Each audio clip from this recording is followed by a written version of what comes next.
Marvelous.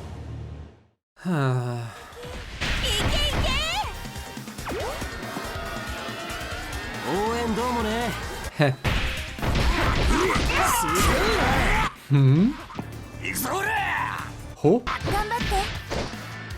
Ha! Oh shit!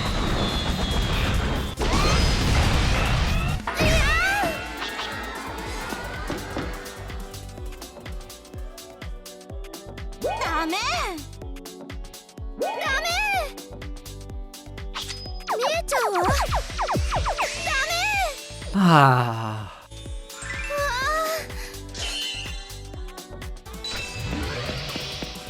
Is this good?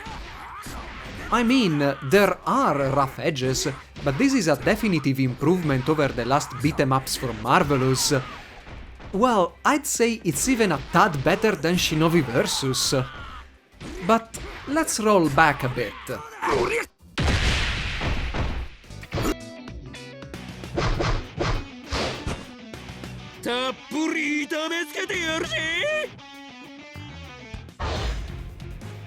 Good day, ladies and gentlemen, I am Briareos Kerensky and this is the review of Uppers, a beat-em-up published by Marvelous and directed by Kenichiro Takaki.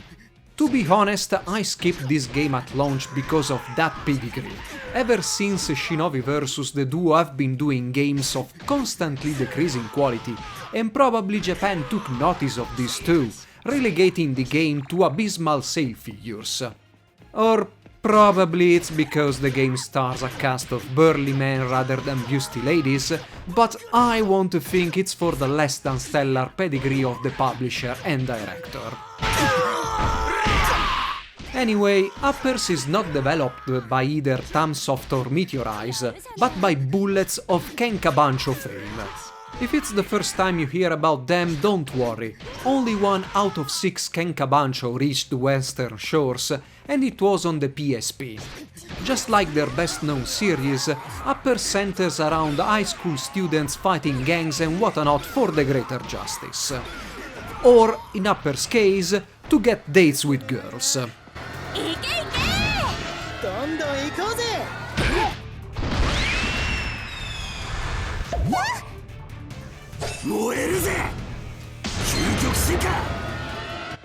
The main characters of the story are Ranma Kamishiro and Michiru Sakurai, 2 students on Last Resort Island, a place where the strongest rule.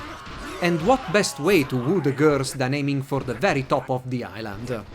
The story includes Ranma getting a crush on a girl, student bullies, biker gangs, ninja gangs, a long-lost younger sister, masked wrestlers, and panty picking. It won't win any award for writing, but every character is likable, especially Ranma with his simple-minded aim and overall goofiness when it comes to girls. The rest of the cast is quickly brushed aside at the end of a chapter with 1 or 2 exceptions, but the build-up to the final confrontation is not without its surprises. どうしたランマ。この間も見かけたあの子がいる。マジかよ。やっぱ超好みなんだけど、女神って本当にいるんだな。 The large cast translates to a large number of playable characters, each with his or her own fighting style. There are a lot of characters that strike a balance between speed, power and health, Ranma and Michiru being 2 of those, but every one of them has completely different attack animations and slightly different ways to string combos. Some characters like Seiya Koyanagi and Tenmei Sanada are quickly forgotten for more peculiar characters like the lumbering Max or the agile Yu Wachung, that offer a more distinct playstyle from the story protagonists. There are no character levels in Uppers. Once a chapter is completed, characters can spend money to increase health and damage, but those aren't vital in completing the game. Monies can also be spent for a small set of extra moves or on clothes for Ranma, Michiru, or girls with an active part in the story.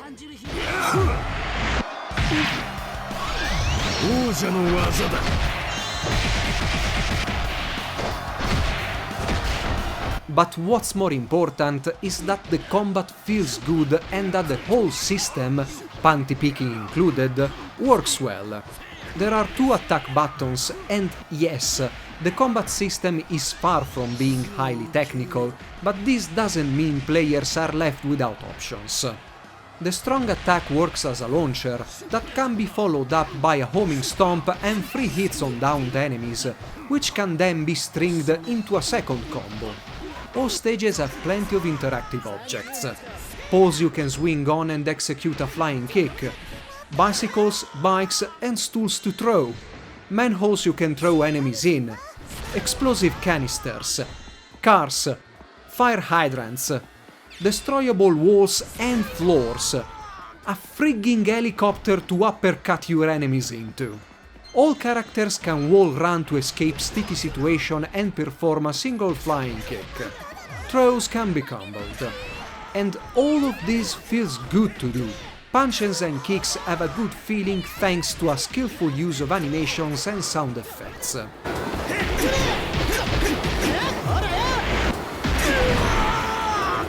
All characters can enter Rise Up mode, which enhances speed, power, combo length, and add the chance to do one special attack and switch characters at the end of one.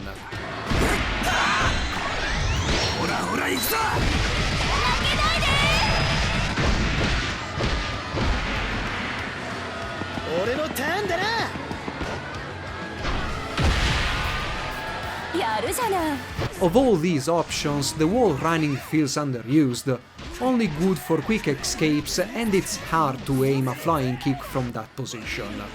Special attacks are the same for all characters, and they could have been different at least between fighting styles.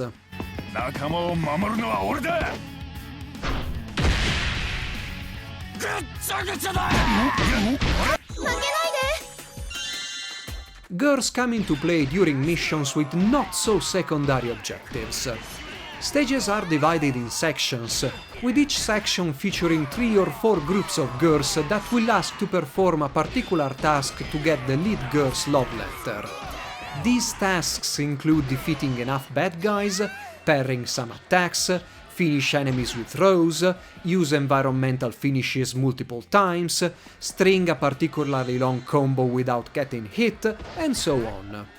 Receiving a love letter might replenish a character's health, give an extra chance for a rise up, or give a temporary boost in attack power.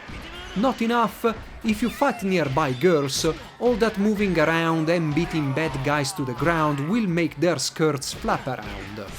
And seeing their panties will bestow a character another series of temporary boosts based on the panties' color combination.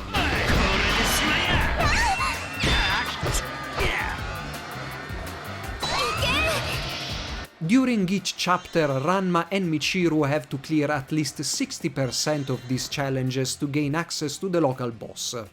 Should the need to replay missions arise, those can be replayed with any unlocked character, making the process less tedious. Challenges are fixed, so you can manipulate enemies to have more chances at the most difficult requests. As the story progresses, Ranma and Michiru will gain support of story-related girls that will act as support queens during missions. Queens will give an extra chance to clear a stage if defeated, or randomly give a further extra edge in combat based on their affection level. A queen's affection level will top into an extra mission and a short pin-up movie. So, to sum things up, the fanservice ties into a varied combat system, forcing players to know it if they want to proceed through the game. And I can't be more pleased than this. Fanservice is not left alone just for giggles, it's a meaningful part of a well-thought system that complements a fun button masher beat-em up.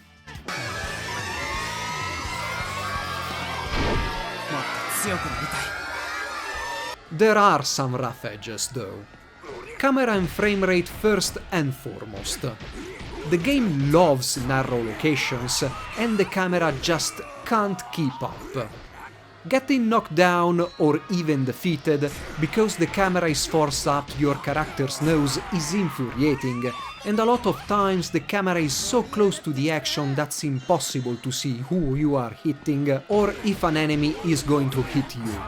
The frame rate is well below 30 frames per second in the large majority of stages, and in certain situations it goes down to a single digit. Most stages have a lot going on, and between their design, enemies, and group of girls, camera and frame rate suffer even more. To complete girls' challenges, you have to bait enemies near groups. This is not a problem most of the times, but when you need to, it's boring. It gets even more boring when you need to complete a parry challenge and have to wait for an attack that just never comes. Enemy variety is non-existent despite their looks. I would have loved different tactics from the bosses as well, instead they just charge you. In normal mode the game isn't exactly challenging, even during the last chapters. Characters just disappear in the story. They might pop up in later missions as optional mid-bosses, but once a chapter is closed, that opponent is out of the picture. Same goes for support queens. They follow you around as game aids, but they only have an active story part during a single chapter. For non-Japanese speakers, clearing challenges will require some translation help. Trial and error will get you only that far, and constantly pausing to translate challenges' objectives really breaks up the flow of the game.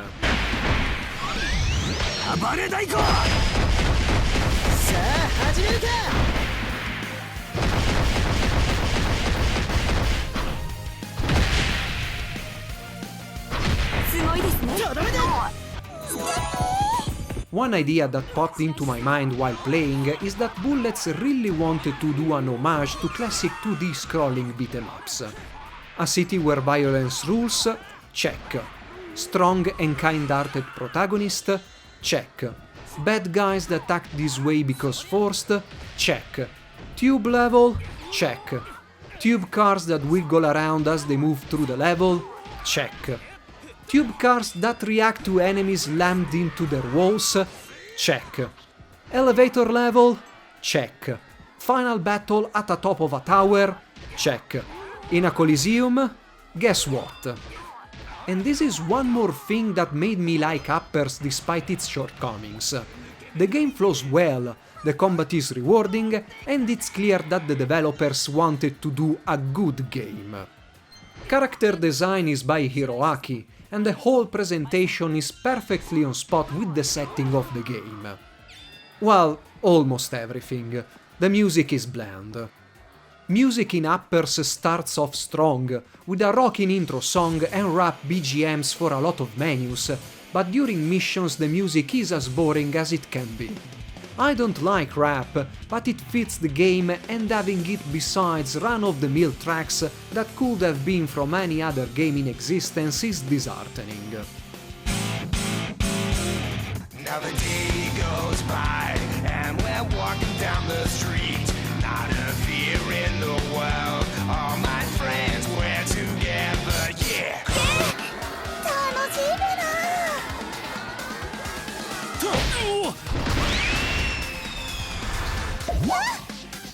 And here you have it, Uppers, the best game that Marvelous and Kenichiro Takaki have done in quite a long time.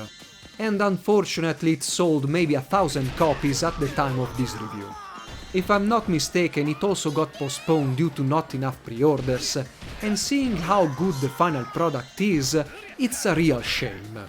As said during the opening, I skipped it too due to Takaki's previous games, but I really hope that Uppers will pick up some steam and maybe, just maybe, get a Western release.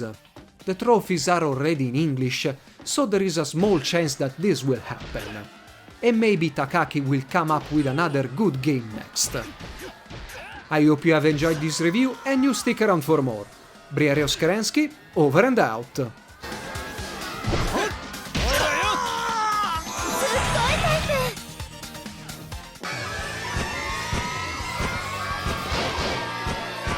Mo, おしまいか。